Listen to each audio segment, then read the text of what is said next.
Madam Chancellor, Dr. Steven Pinker is a renowned experimental psychologist, cognitive scientist, linguist, and popular science writer.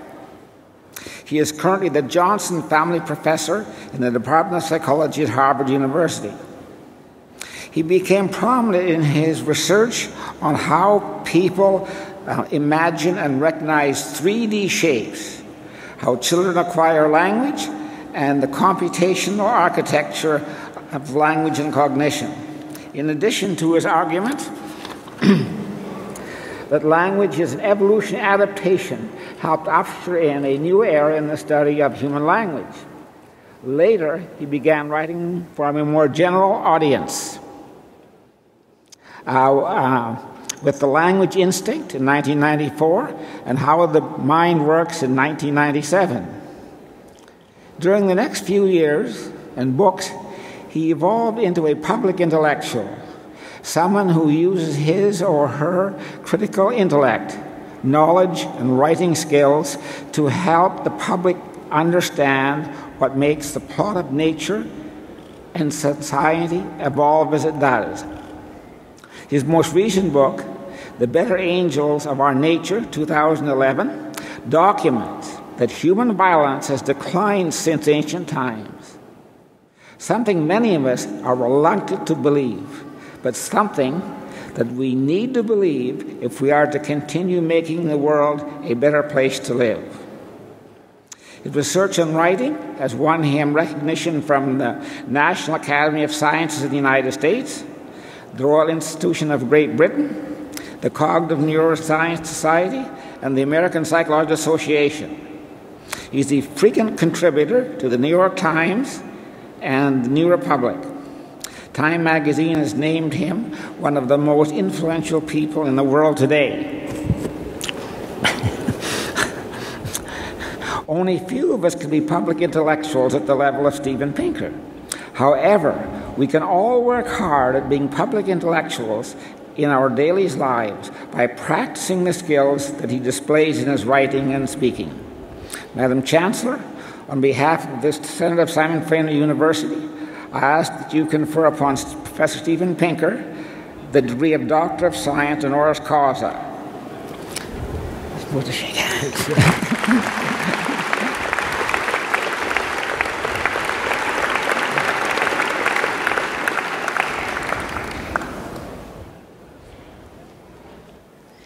Thank you, Dr. Crawford.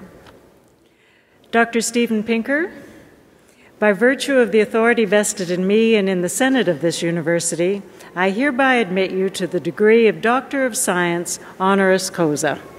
Dr. Steven Pinker will be hooded by Dr. John Driver, Vice President Academic, and Dr. Tim Rowley, Associate Vice President of Students.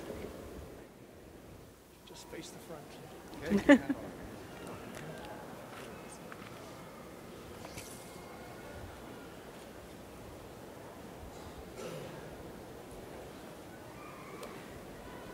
Congratulations.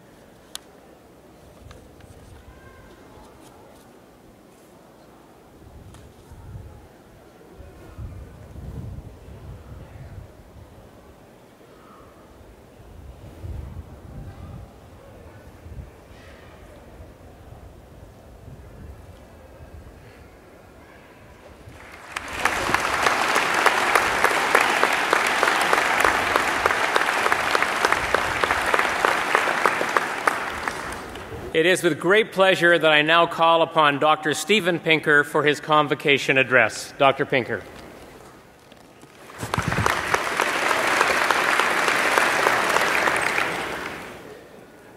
Madam Chancellor, Mr. President, members of the Board of Governors, Senate, faculty, honored guests, and, most important, graduands.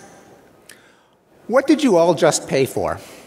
The piece of paper you'll be holding cost about $75,000, of which you and your parents paid about half, the taxpayers the rest. Granted, this is a bargain compared to my own institution, Harvard University, where the sticker price for a degree is $250,000. But even a Canadian education costs a pretty penny, and we may well ask what we are getting in return. Each of you, of course, has enhanced your human capital, as President Petter emphasized in his address.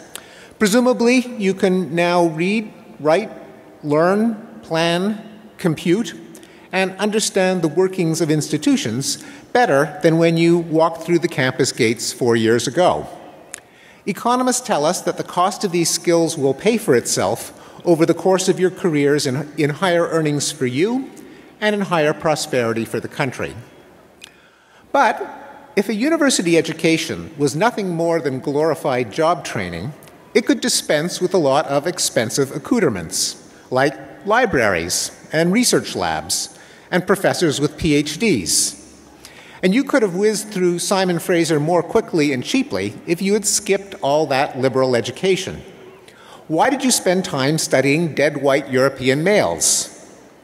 Why did you and the taxpayers foot the bill for courses on literature and sociology and philosophy and feminist theory?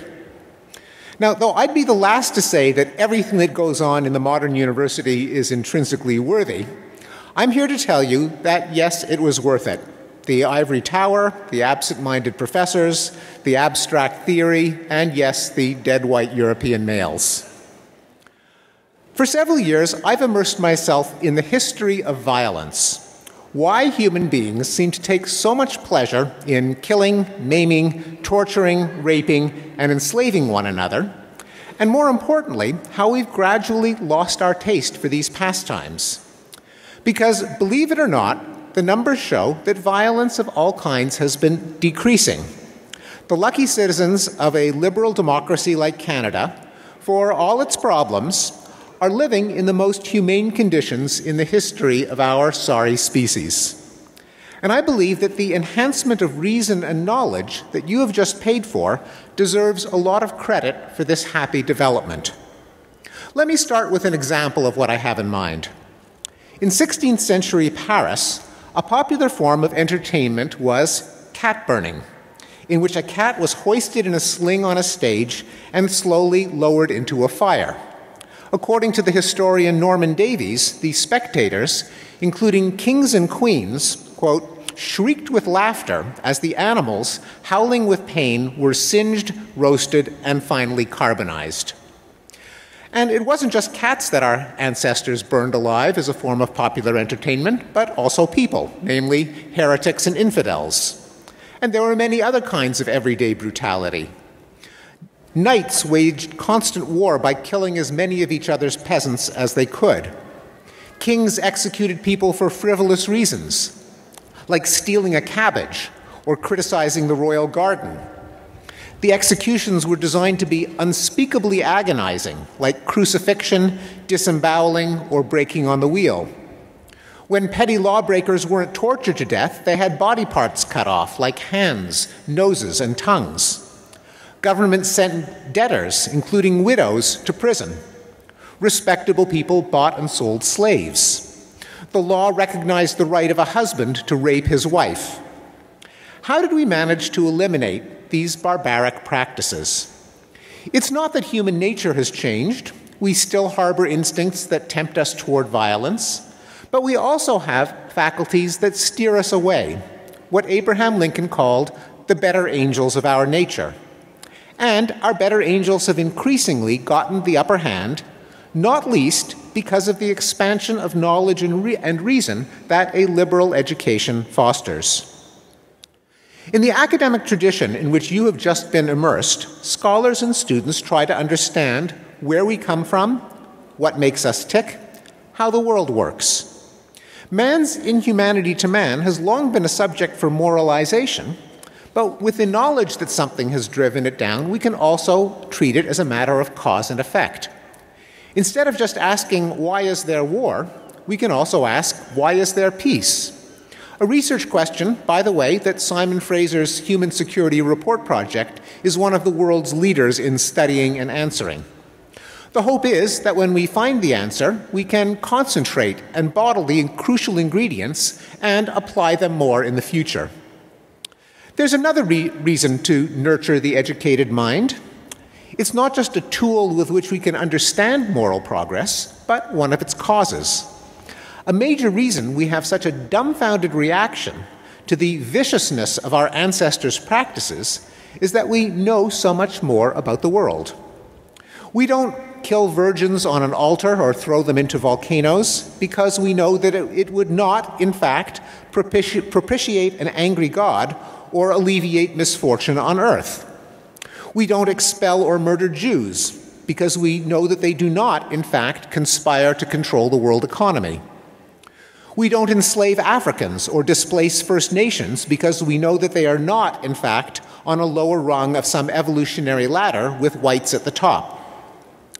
We don't burn witches because we know that there is no such thing as a witch.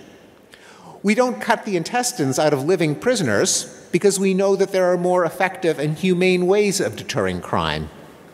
We don't, or at least we shouldn't, follow leaders who say that they are on a mission from God or who are certain of the purity of their moral crusade, because we know that every vicious, ruthless dictator of every fallen empire in history has made exactly those self-deluded claims.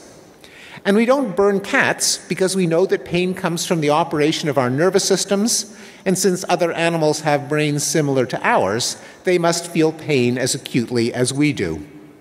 As Voltaire wrote, those who can make you believe absurdities can make you commit atrocities. Even the more sentimental and emotional impulses that lead us to abjure cruelty may be rooted in the cosmopolitan literacy that a higher education fosters. History, journalism, anthropology, memoir, and fiction can make the inner lives of people more palpable.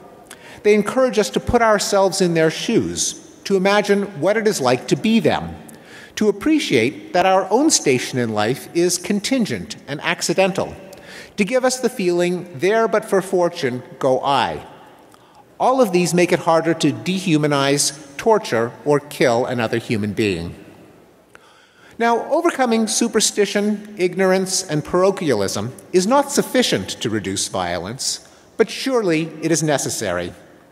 And that's why a university education, despite its costs, is a bargain for you and the humane society that pays for it.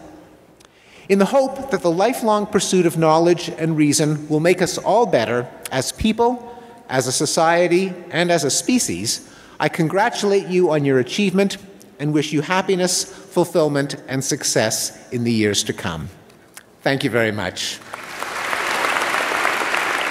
Thank you.